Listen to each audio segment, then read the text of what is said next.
A quick note and a bit of a warning before we begin. There's a lot of controversy when it comes to the law of attraction. There's different opinions, there's different definitions. So that's why I highly advise you to take everything with a grain of salt, everything that you hear in this video, and realize that this is one man's opinion, mine in this case. So by definition, it's pretty limited. With this being said, my name is Niki. I'm a certified fitness coach working with people all across the globe, have a background in marketing and also mechanical engineering. I've lived on 4 different continents. I've traveled to, I don't know even how many countries, but over the past 10 years, I've been hyper-focused and paying close attention to why certain people succeed in certain areas and why some people appear to be lucky and attract the right stuff in their life, and some people appear to be very unlucky and repel all the good stuff in their life, and they're basically failing all the time. And now let's specifically focus on the law of attraction and its definition. There's a couple of different definitions, but the general one states that this is the ability to attract and manifest certain things in the material world using the power of your mind. And what I've seen, just not in my own experience, but seeing from other people as well, this seems to be true. Like, you can definitely use your mind to attract certain things in your life. However, there's a different definition that gets a little bit more specific and states that it's not only your mind, or it's not your mind, but specifically your conscious thoughts that are generating or causing that attraction. And here, that's a bit of a problem. So you have your conscious mind, your conscious thoughts, and you also have your subconsciousness. In your subconsciousness, it's what has more power, and it can easily overpower your consciousness.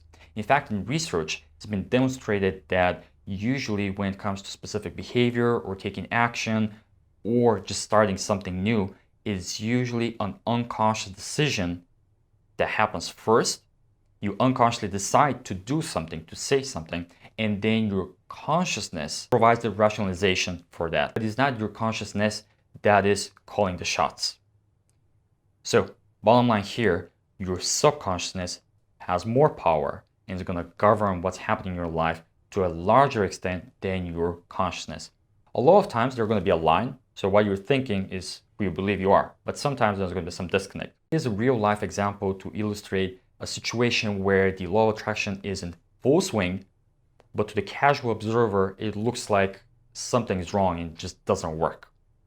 Let's say you have someone that is trying to find their partner in life. Okay, they're looking for their perfect date. They know what they're looking for, or at least they think they know what they're looking for. They keep talking about this. They have a clear idea. Maybe they have a vision board or whatever. And despite this, they keep dating the wrong people. They keep getting in some toxic, nasty relationships. So it looks like they are trying to attract a certain person in their life, but they're attracting the exact opposite. So what is happening there? Well, chances are there's a disconnect between what that person thinks they want and what they believe they deserve. They may actually subconsciously believe that they are a pathetic human being and they deserve to be treated like human trash. I know it sounds harsh, but sometimes it happens. Maybe there is some childhood trauma that happened. Maybe there was some past relationship that ended up them being very hurt, and this is kind of like a defensive mechanism that prevents them from actually getting in a bad situation, or maybe like disappointing someone. So by not wanting to disappoint people, they actually go for the wrong people because you can't really disappoint the wrong person. Something there is happening.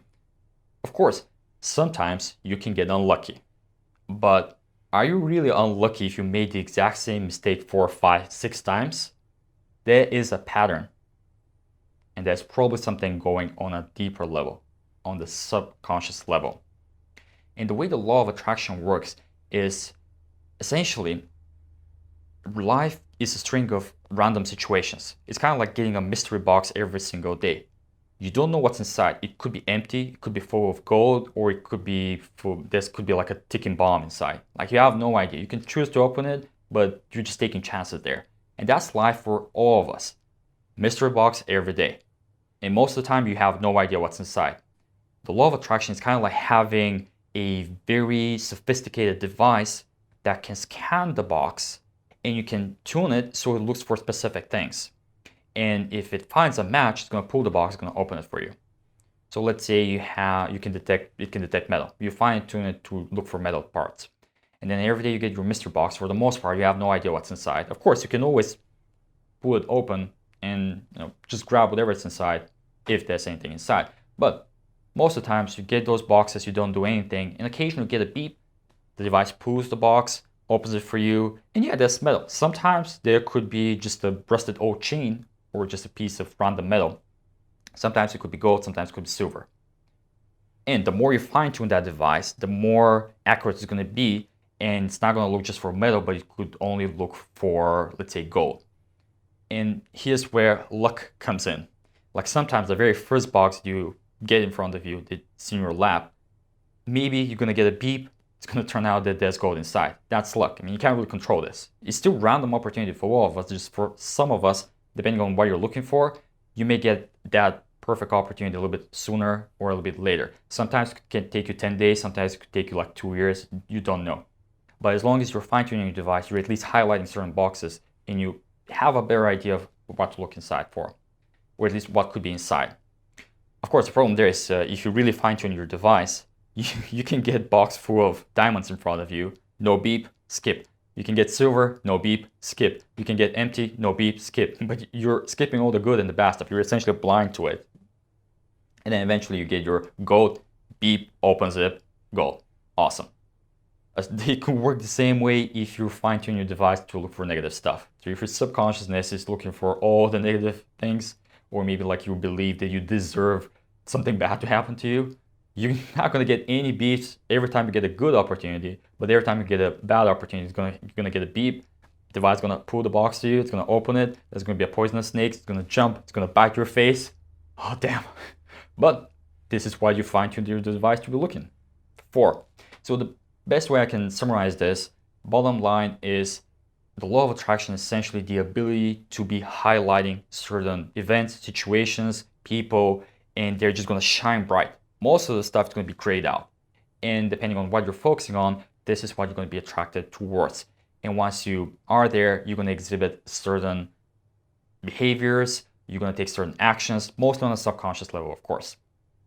And this leads to the issue of, okay, obviously, if there's a disconnect between the conscious and the subconscious, like, can you actually change the subconsciousness? Yes.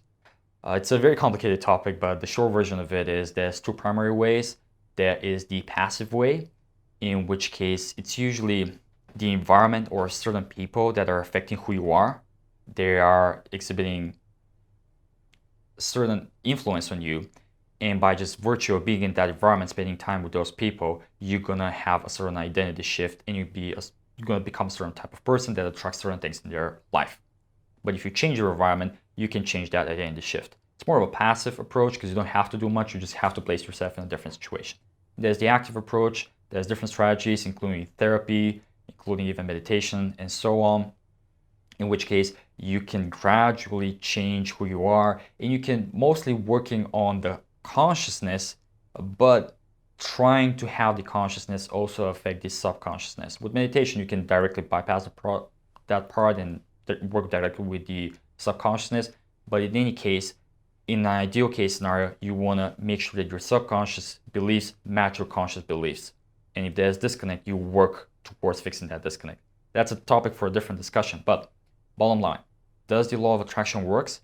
My personal belief, okay, in one man's opinion, yes, I do believe that it works.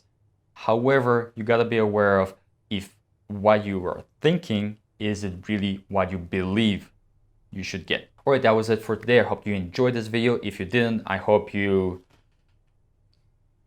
I'm a good person. I don't really wish you any bad stuff, but maybe next time. Till next time, cheers.